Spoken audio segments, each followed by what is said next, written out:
तो हम लोग जो क्रियाकलाप किए वो क्रियाकलाप को समझने के लिए हम लोग को ये दोनों चीज समझना सबसे पहले जरूरी है। ठीक है, तो सबसे पहले क्या है कि हम लोग जानेंगे कि प्रकाश का अपवर्तन क्या है। ठीक है, प्रकाश का अपवर्तन के बारे में कि प्रकाश का अपवर्तन का जो डिफिनेशन है वो क्या है कि जब कोई प्रकाश एक माध्यम से दूसरे माध्यम में जाता है, जब कोई प्रकाश एक माध्यम से दूसरे माध्यम में जाता है तो अपने पथ से क्या होता है, हट जाता है, यानी विचलित हो जाता है, अपने पथ से विचलित, यानी कि थोड़ा सा उठा हुआ या धसा हुआ प्रतीत होता है। ठीक है, तो कब अभिलंब से दूर भागेगा, कब अभिलंब की ओर जाएगा। सुनो, क्या होता है कि ये प्रकाश एक माध्यम से दूसरे माध्यम में जाता है तो प्रकाश ऐसे सीधा रेखा में जाता है, प्रकाश ऐसे सीधा रेखा में जाएगा, लेकिन जब किसी दूसरा माध्यम में जाएगा, कांच या पानी, दूसरा माध्यम क्या है, एक तीन माध्यम होता है प्रकाश का, तीन माध्यम, कांच और वायु और एक पानी।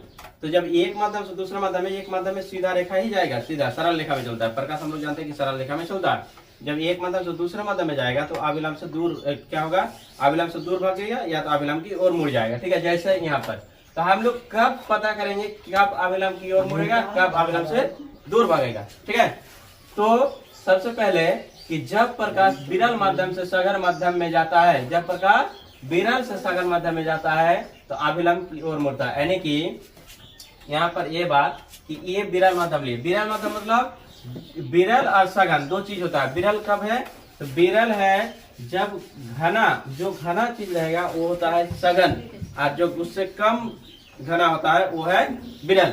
यानी कि वायु के लिए अगर वायु और पानी का बात करें तो यहाँ पर हम लोग का वायु हो जाएगा विरल, वायु का हो जाएगा विरल, और ये हो जाएगा सघन, पानी हो जाएगा सघन। और कांच और पानी पर बात करें, कांच और पानी पर, तो कांच और पानी पर तो ये कांच हो जाएगा सघन और ये हो जाएगा विरल। समझ में आया? तो यहाँ पर देखो विरल और सघन समझ में आ गया कि जो ज्यादा घना होगा वो सघन है और जो कम घना होगा वो विरल होता है। तो यहाँ पर हम लोग वायु लिए ऊपर और नीचे लिए कांच, यानी कि ऊपर सघन विरल और नीचे सघन। तो हम लोग क्या पढ़े कि जब विरल से सघन की तरफ जाएगा तो अभिलंब की ओर मुड़ेगा। तो यहाँ देखो ये है कांच, यहाँ से कांच मध्यम शुरू होता है, ऊपर वाला वायु मध्यम। तो यहाँ से जब प्रकाश नीचे आएगा, यहाँ से प्रकाश यहाँ तक सीधा रेखा में आया, ठीक है ना, और जब यहाँ से क्या हुआ नीचे आएगा प्रकाश तो ये अभिलंब, एक अभिलंब ले लिए, अभिलंब मतलब 90 डिग्री, तो ये अभिलंब लिए तो देखो अभिलंब की तरफ मुड़ जाता है। क्या होता है, अभिलंब की ओर, अभिलंब की ओर मुड़ता है। समझ में? ये जाना ओरिजिनल में जाना किधर चाहता है, तो सीधा रेखा में ऐसे जाना चाहता है, लेकिन क्या हुआ कि अभिलंब की ओर मुड़ जाता है।